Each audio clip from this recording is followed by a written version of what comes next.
საერთაშორისო საკონსულტაციო კომპანია Salt Projects, რომელიც ვალერი ჩეხერიამ და ლევან ბერულოვამ დააფუძნეს, სასტუმრო კომპლექსის ერთ-ერთ პროექტს სომხეთში ახორციელებს. პროექტის შესახებ BMG TV-ს გადაცემა წერტილში ისაუბრეს. ჩეხერიას თქმით, სასტუმრო კომპლექსის მშენებლობა სავარაუდოდ მომავალი წლის მაისში დასრულდება. კომპლექსი შენდება ვაიოც ძორში. ეს არის მეღვინეობის ტრადიციებით განთქმული რეგიონი სომხეთში, რომელიც როგორც ჩვენთან კახეთშია. თაგორიანი რეგიონია მდიდარი ბუნებით და კანიონებით. პირველად როცა ჩავედით, გაგვახსენდა ის დრო, როცა ყაზბეგი რუმსის შექმნას ვიწყებდით აღნიშნავენ BMG TV-ს თან საუბრისას.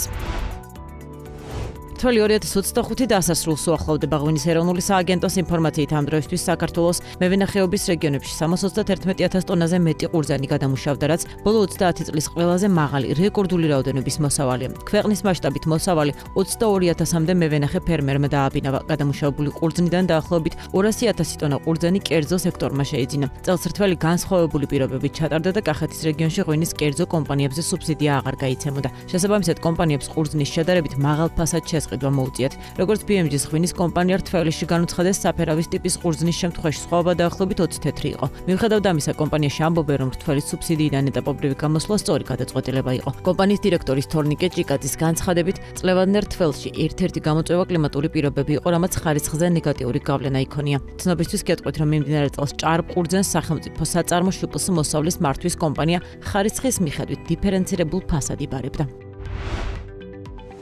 ფაქტობრივად გადარჩენის რეჟიმში მუშაობთ. აცხადებს მესტიაში მოქმედი სასტუმრო ფალიანის დამფუძნებელი ეკატერინე გველესიანი BMG TV-ს გადაცემა რედაქტორთან ინტერვიუში და განმარტავს, რომ წელს ტურისტების რაოდენობა 20%-იანი ზრდის მიუხედავად მათი შემოსავლები არ გაზრდილა, თუმცა ხარჯები ყოველწლიურად მზარდია. ტურისტული ბიზნესის ხელმძღვანელი აღნიშნავს, რომ ხარჯების ოპტიმიზაციის მიზნით და იმის გამო, რომ ამ ტიპის სარესტორნო მომსახურებაზე მოთხოვნა წელს არ ყოფილა, სასტუმროსთან არსებული რესტორანი არ გაუხსნიათ. რედაქტორის კითხვაზე, როგორ ახერხებს ბიზნესი გადარჩენას, სასტუმროს ხელმძღვანელი ამბობს, რომ ამას ხარჯების შემცირებით ახერხებენ.